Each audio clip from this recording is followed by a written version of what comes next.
बिस्मिल्लाहिर्रहमानिर्रहीम। अस्सलामु अलैकुम वरहमतुल्लाहि वबरकातुहू। इसने सोते वक्त ये दुआ पढ़ी, वो अल्लाह ताला का वली और दोस्त बन जाएगा। जो शख्स बिस्तर पर लेटे और ये दुआ ला इलाहा इल्लल्लाहु वहदहु ला शरीका लह लहुल मुल्कु व लहुल हम्दु व हुवा अला कुल्लि शैइन क़दीर ला हौला वला कुव्वता इल्ला बिल्लाह सुब्हानल्लाहि वल्हम्दुलिल्लाहि वला इलाहा इल्लल्लाहु वल्लाहु अकबर पढ़े तो इसके गुनाह माफ़ कर दिए जाते हैं, बेशक समंदर की जाग के बराबर हों। अल्लाह के दो ऐसे नाम जिनकी बरकत से हर हाजत पूरी हो जाती है। रात को इशा की नमाज के बाद बावुज़ू होकर अल्लाह के ये दो नाम पढ़ें, या मुजीबू या वहाबू 100 मरतबा पढ़ें। अव्वल आखिर 11 मरतबा दुरूद शरीफ पढ़ें। इंशाअल्लाह आपकी हर हाजत पूरी होगी।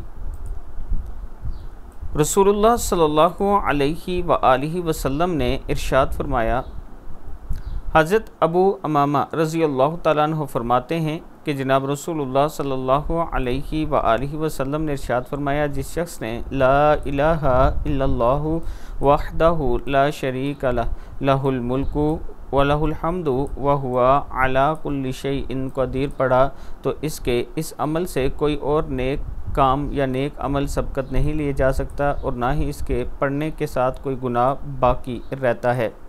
अल्लाह ताला हम सब को इस पर अमल करने की तौफीक दे।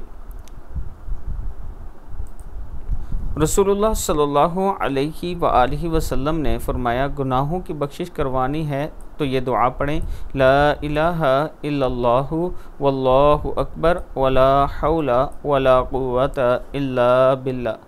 अल्लाह के सिवा कोई माबूद बरहक नहीं और अल्लाह सबसे बड़ा है, और अल्लाह के सिवा किसी काम के करने की किसी में ना कोई ताकत है और ना ही कुव्वत है। इसके छोटे गुनाह बख्श दिए जाएंगे, बेशक समंदर की जाग के बराबर हों। अल्लाह ताला हम सब को इस पर अमल करने की तौफीक दे।